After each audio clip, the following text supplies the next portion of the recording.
God's blessings to you as we gather for our weekly reflection on faith, justice, peace, and community. I pray that through these reflections, the Spirit might stir within each of us a greater desire to come to know the God of love, beauty, mercy, justice, and peace, seeking to be spiritually fed in order to better honor God's love and faithfulness to us in the ways that we care for ourselves and for each other. My sisters and brothers, this coming Sunday's gospel, a continuation of Jesus' Sermon on the Mount, is probably one of the most difficult teachings for us to embrace as disciples of Jesus Christ. Love our enemies? Who are you kidding, Jesus? Love those who are hurting me or others I care about? I might be able to pray for them if they don't realize what they're doing. After all, you even said from the cross, Father, forgive them, for they know not what they do. But Jesus, are you also asking me to love those who know that they are hurting others? That's an awful lot to ask. And Jesus gives me that loving look and says, so you think all I'm calling you to do is to love those who you are close to? Family, friends, co-workers, classmates?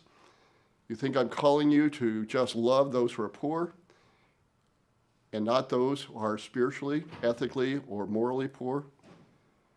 Tell me, what do you believe about love? Do you believe all the things that my servant St. Paul said to the people of Corinth about love in that reading from a few weeks ago?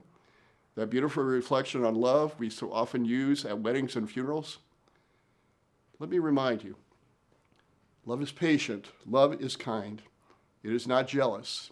It is not pompous. It is not inflated. It is not rude. It does not seek its own interests. It is not quick-tempered. It does not brood over injury. It does not rejoice over wrongdoing, but rejoices with the truth.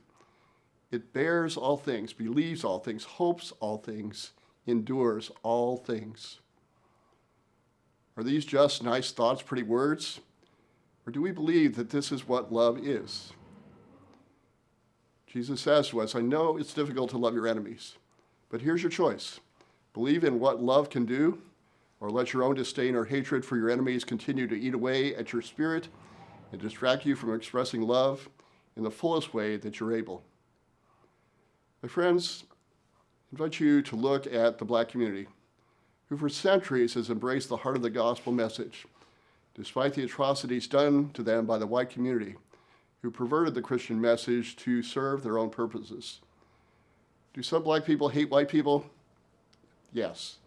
But the vast majority, because of their faith and trust in Jesus, choose not to let hate guide them, but to embrace divine love in its ability to help them persevere, to focus on family and community, yes, to fight peacefully for the rights they deserve as children of God, but to do so in a way where hatred and a desire for retribution can be set aside in favor of working in love to change the hearts and minds of those still caught up in conscious and unconscious racism and white privilege. So maybe loving our enemies isn't that difficult.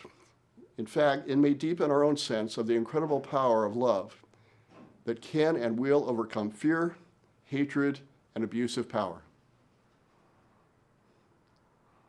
On behalf of the Catholic Christian family here at St. Agatha, I want to thank you for all the ways that you continue to allow the Lord to work through you, with you, and in you. Please join us for our celebrations this coming Sunday at 8 a.m. in person or online, or at 10:30 in person. Either in person or online, we welcome your participation in our community prayer of praise and thanksgiving. Please share this video with others on Facebook. It is a great way for you to participate in evangelization, in spreading the good news of God's love. Thank you for all the ways that you allow the Lord to work through you, with you, and in you. And my friends, in all things, be blessed.